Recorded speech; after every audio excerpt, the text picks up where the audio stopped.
Fala, pequeno pôneis, tudo bem com vocês? Eu sou o Nathan e esse é o canal Física para P10. Estou aqui hoje para ajudar vocês do terceiro ano com as atividades do PET, volume 4, semana 3. As atividades que vão falar do campo magnético gerado por um fio. Se você ainda não assistiu, peço que assista ao vídeo do conteúdo para que as coisas façam mais sentido. Tamo junto? Bora para a questão de número 1. Um fio condutor retilíneo e muito longo é percorrido por uma corrente de intensidade 2 amperes. Qual a intensidade do campo magnético no fio a 50 centímetros? Bom, esses 50 centímetros não é a unidade do sistema internacional. Então é importante que a gente se atente a ela, porque para o campo magnético sair em Tesla, é importante que eu utilize essa distância em metros. Um metro tem 100 centímetros, então 50 centímetros representa uma distância aqui de meio metro. Estamos juntos? Bom, então se eu tenho um fio, o campo magnético em volta desse fio, que ele gera por causa da corrente elétrica, toda vez que passa uma corrente elétrica por ele, é dada pela regra da mão direita, onde o dedão vai no sentido da corrente e o movimento de fechar os dedos me dá o campo magnético. Então eu tenho um campo magnético que daqui ele está entrando e daqui ele está saindo. Qual que é o valor desse campo magnético? Depende da intensidade do fio e da distância e do meio que a gente está utilizando, né? Geralmente é o vácuo que a gente considera essa constante aqui como 4π vezes 10 a menos 7. Tudo bem? Então vamos calcular esse campo magnético aqui? O campo magnético vai ser μ vezes I dividido por 2πr. O μ vale 4π vezes 10 a menos 7. O I a questão me deu, né? É a corrente elétrica que vale 2 amperes. Dividido por 2 vezes π, vezes essa distância que é meio. Bom, posso cortar o π com o π, o 2 com o 2, e aí eu tenho o campo magnético. 4 dividido por meio dá 8, e o 10 a menos 7 continuou aqui. Isso aqui, a unidade de campo magnético, é o Tesla. Estamos juntos? Bora para a questão de número 2? A questão de número 2 já se torna mais importante a regra da mão direita. A figura abaixo mostra dois fios condutores R e S retilíneos paralelos e contidos no plano da página. As setas indicam os sentidos opostos de duas correntes, elétricas convencionais de mesma intensidade, então as correntes são a mesma, que percorrem os fios em R. Ela vai para a esquerda e em S para a direita. Indique o sentido do campo magnético resultante produzido pela corrente elétrica, e para dentro ou para fora da página em cada uma das posições. 1 que é acima do fio R, 2 que é entre os fios e 3 que é abaixo do fio S. Tudo bem? Então, para isso, a gente vai ter que usar a regra da mão direita, né? Bom, no fio R, o dedão vai para a direita. Por quê? Porque minha corrente elétrica é representada por essa setinha aqui, o I está indo para a direita. E o movimento de fechar a mão me dá o campo magnético. Ou seja, ele está entrando aqui do lado de baixo e está saindo do lado de cima. Eu desenhei essas bolinhas aqui maiores, por quê? Porque o campo magnético é mais intenso quanto mais próximo eu estou do fio.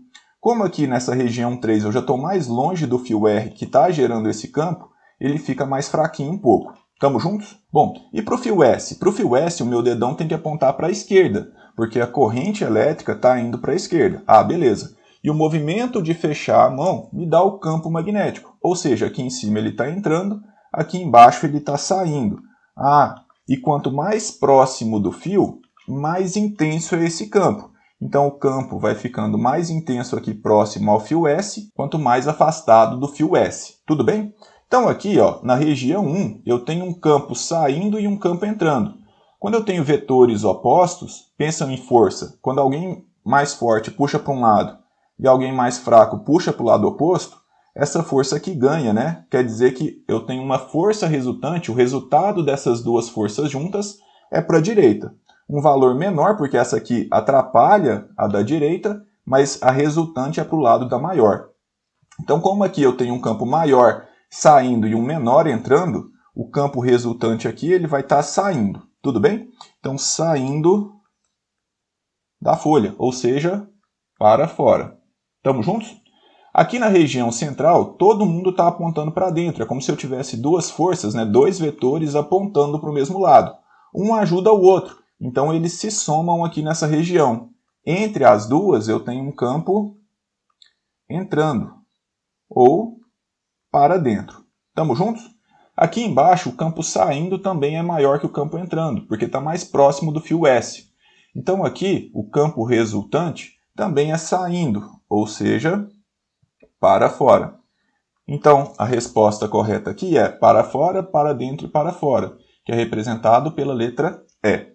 Tudo bem? Qualquer dúvida deixa nos comentários que o tio tenta ajudar. Bora fazer a questão de número 3? Talvez essa seja a mais difícil das 3 questões aqui dessa semana. 2 fios longos são percorridos por corrente de intensidade 3 e 4 amperes, nos sentidos indicados na figura.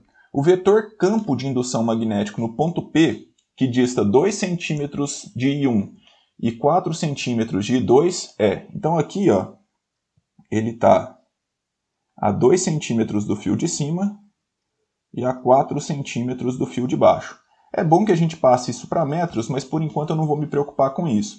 Vamos ver como que é o campo magnético gerado por cada fio? Bom, para o fio 1, a corrente está indo para a direita, então eu vou colocar o meu dedão apontando para a direita e o movimento de fechar a mão me dá o campo magnético. Ou seja, aqui em P, ele está entrando e lá de fora, né, lá em cima, ele está saindo, né, fazendo um movimento de fechar a mão aqui. Me interessa só em P, então não vou ficar com esse campo aqui de cima não. Vou olhar só aqui embaixo em P, que é um campo entrando. Estamos juntos? O fio 2, como que ele gera o campo? Vou pôr o dedão apontando para a direita também, fazendo o movimento de fechar a mão. Ó, o campo está entrando aqui do lado de baixo e está saindo aqui do lado de cima.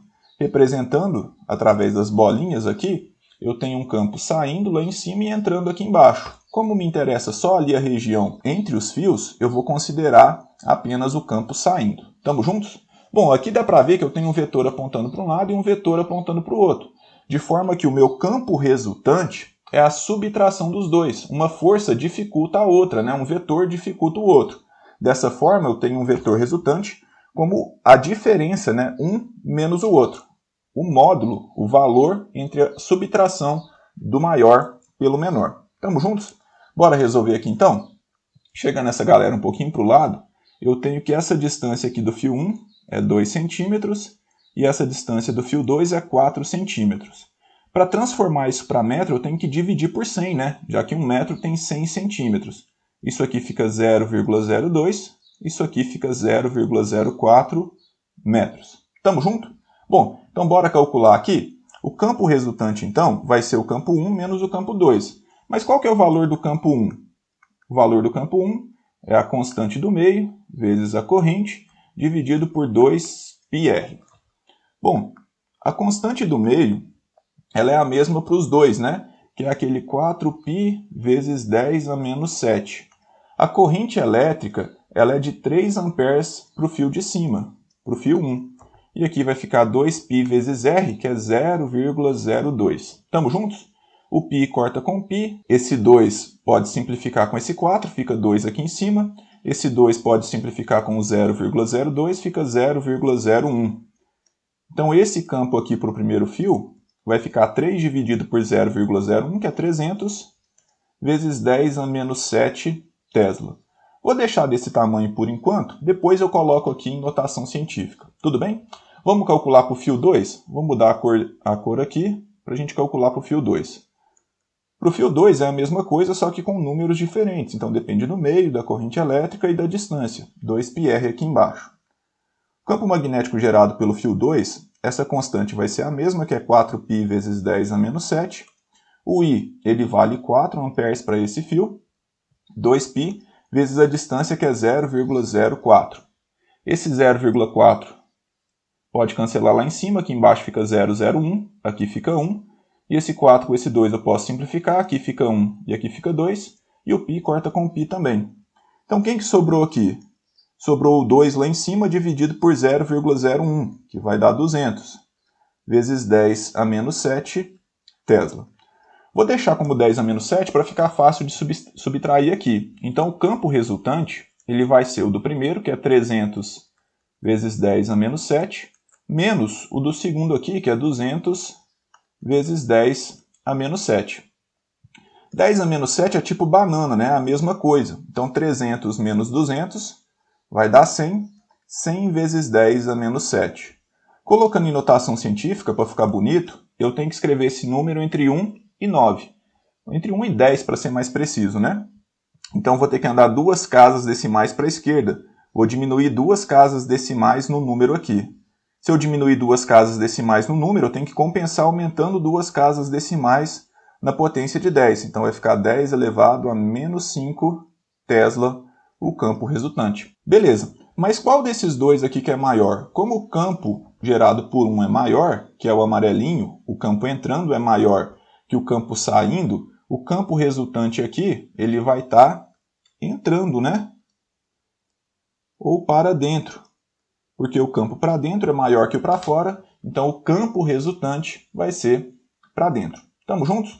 Então a resposta certa aqui vai ser a letra D de dado. Tudo bem? Qualquer dúvida, deixa nos comentários que o tio tenta ajudar. Bom, pessoal, esse foi o vídeo de hoje. Espero sinceramente ter ajudado vocês. Se ajudei, peço que se inscrevam no canal, compartilhem com seus amigos para que mais gente possa assistir, tá bom? Feliz Natal, até mais, forte abraço, tchau!